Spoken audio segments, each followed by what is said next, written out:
God, I fucking hate zip-ups. Always make me look like I have a little boner.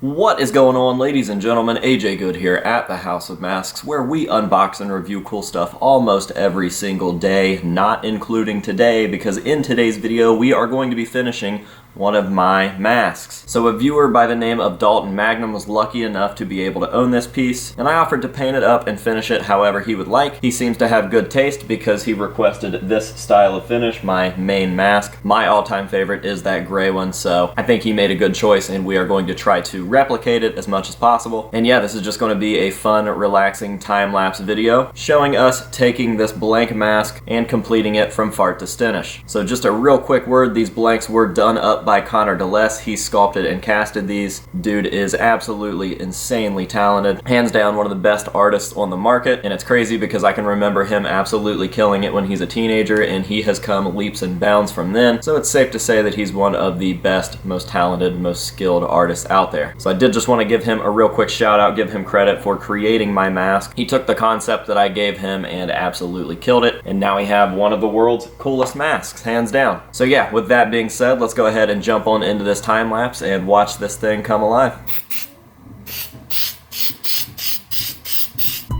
Alright, so the first thing that we're going to do is go ahead and base coat this. We want this to be nice and black, just like your mom likes it. And we're going to be using some Plasti Dip just to put a nice even coat of black on this. It is nice to get your base as dark as possible. That way all of those details pop as you put more and more layers of paint over it. Next up, we are going to go ahead and do the actual base coat of gray. We will need to do a few coats of this because it goes on so thin. Got to take a real quick break to text your mom back, and then we can get back at it. So I'm just layering this on, trying to fill as many creases and crevices as possible, just like I do with your mom. And once this layer is on and dry, we can go ahead and add a second coat of gray.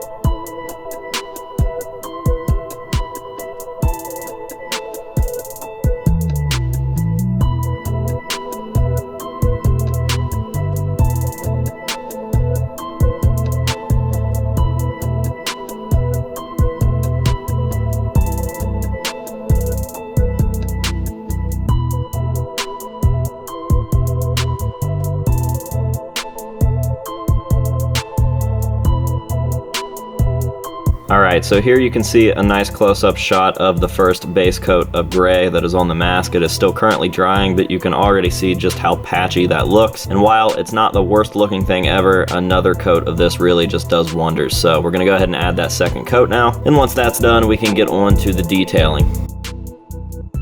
Alright, so here we go, adding the second coat of gray, and you can already tell just how big of a difference it's making, and the paint's not even dry yet. I do not airbrush anything. I don't even own an airbrush, so everything on this is going to be hand done with acrylic paint. I can still pull off pretty much any look with my hands. It just takes a little bit more time, and that includes stuff like this with these base coats. Take another break real quick to text your mom back. If I don't, she gets pretty grumpy. Don't want that, and we are back at it. We'll go ahead and wrap this coat up and move on to the shading, if you will.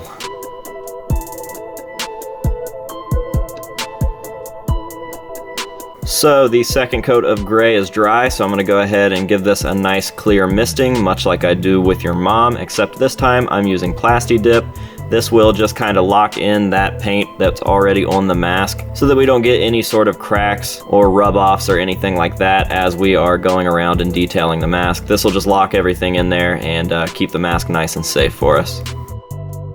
So it's now time to start going in and doing some of the detailing. Right now we're working on the shading, and this mask is a really subtle mask, so all of the shading done on my original mask was done with an airbrush. It's all pretty light, pretty subtle, and we are going to achieve that with this brushed acrylic. Again, it just takes a little bit more time. Right now I'm just going in with my darkest darks and kind of blocking everything out. As you can see, it looks pretty harsh, but we will be working on the blends. Basically what I'm doing is my blackest blacks right now. I will work on kind of fading that out with my fingers and with the brush and just kind of thinning the paint out as we go. And then eventually I'm going to come back over that with some gray wash, and all I'm using is the same color of gray that we used for the base coat and some water. I'm just hand mixing everything, and I'm just kind of playing with it and toning it out as I go. There is a lot of blending going on, so there are many layers to the black, and then even more layers with the gray wash once we come in here in just a second and show you that.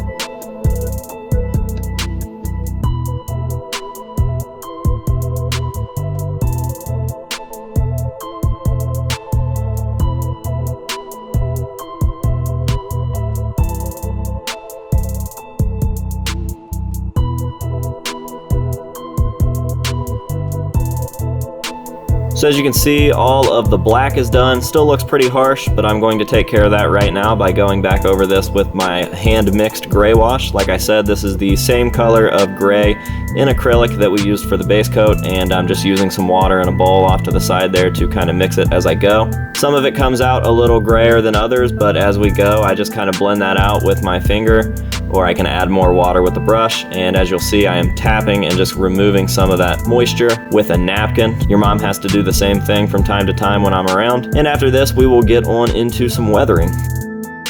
Alright, so first up for the detailing, we are going to go for the teeth. Now these are going to take the most work just because there's going to be so many layers to achieve this nasty, rotten, decaying tooth look that we're going for here. Again, this is a very subtle paint job, so even the weathering on the teeth isn't flat out gross. It just kind of looks like someone that's been dead or smoking for a very long time. So we're going to let that brown dry. We will come over it again and do another layer of brown, and once that is done, we can start blending into some sort of nasty yellow and off-white. Alright, with the brown all dry, we can go ahead and start with some of the darker yellow tones. Again, I'm just doing a nice thick layer of this on top of the brown. I will come over and do kind of the blends or the shading or whatever you want to call it to tone it out after this dries as well. Once this yellow's on, we will start getting into some dry brushing techniques and some washes. So there's going to be a few different little paint techniques that you'll see here in just a second. Alright, coming back over with one more layer of white, and that is going to be this very off antique white. And as you can see, I am dry brushing at this point, meaning I am just grazing over certain areas, specifically the tips of the teeth, and kind of allowing the paintbrush to do the blending for me. It is just a rough blend, kind of blocking everything in, and over the next few layers we will be doing a little bit more subtle blending, if you will. Alright, now that our white is nice and dry, I am going back over with a very wet blend of the same brown that we used before. Now, I am not doing any sort of washing to my brush, so I'm not cleaning it out between colors. The only thing that I am doing here is dipping my brown into water, and then back into brown, back into water, and just kind of layering that on the top sections of the teeth, kind of where the gums meet the teeth, and you'll see that it definitely pulls off a very nice blending effect as we go.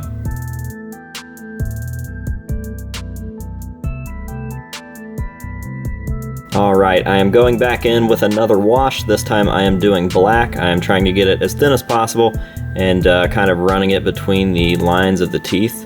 So just the little teeth gaps there, trying to fill that in with black. Let it sit for just a second, and then I come back over with a napkin and clean it up.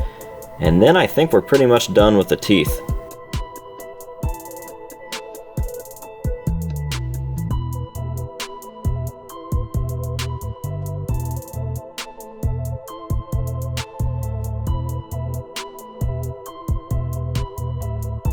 Okay, so now I am going in and just cleaning up around the mouth area. I am taking black and just kind of blacking out behind the teeth any little areas that need cleaned up from the overspray, or I guess not overspray since this isn't an airbrush, but just little overpainted areas where any of the teeth paint may have gotten onto the lips, cleaning up the gum lines, stuff like that. Once we are done with this, we are finally on to the final stage, and that is the weathering of the mask itself. Just kind of trying to make it look the way that my mask looks from all of the natural weathering from wearing that thing to concerts and conventions, and just doing my face paint right before putting the mask on. Definitely always put a lot of face paint on the mask just from natural wear and tear. So that is next, and then we are done with this sumbitch. Alright guys, we are on to the final step, and that is just weathering the mask as a whole. As you'll see, I am doing a couple little details here and there, kind of smearing them into the mask and letting them dry a little bit, and then I'll go over the entire mask and do some black washes. And this takes quite a bit of time because you want to make sure not to overdo any areas, but you also want to make sure that you get the point across with the mask. But yeah, during this first little section of the weathering, I'm kind of focusing on some of the harsher details that have definitely been on my mask longer. And then I get on into the actual washes where I kind of paint larger sections of the mask, rub those in, and then I go back over it with a damp cloth to kind of take the top layer of weathering off of the mask. So it's a fun process. I definitely like the way that stuff looks. I think that I kind of stole this from Jordan Patton and from Distortions Unlimited. I just really like the feel that it gives these masks. So I think that it worked out pretty well. You can see my mask in the background there. It's a little blown out due to the light, but when I do this comparison, I'm hoping that they look pretty similar. So I'm definitely happy with the finished product. I hope that Dalton is too, and I'm going to go ahead and shut up and let this time lapse play out. Then at the end, I will give you guys some nice close-ups, and that is that. So thank you guys for watching. I hope that you've enjoyed this video. It was a lot of fun to make. I was able to knock this project out in 2 days, so I'm pretty stoked with how it turned out. Definitely didn't take too long, and it definitely makes me want to do some more time-lapse painting videos on different masks. So if that's something you guys want to see, make sure to let me know down below. And yeah, until next time, this has been AJ Good at the House of Masks, telling you to say no to drugs and alcohol and yes to painting, and we will see you guys later.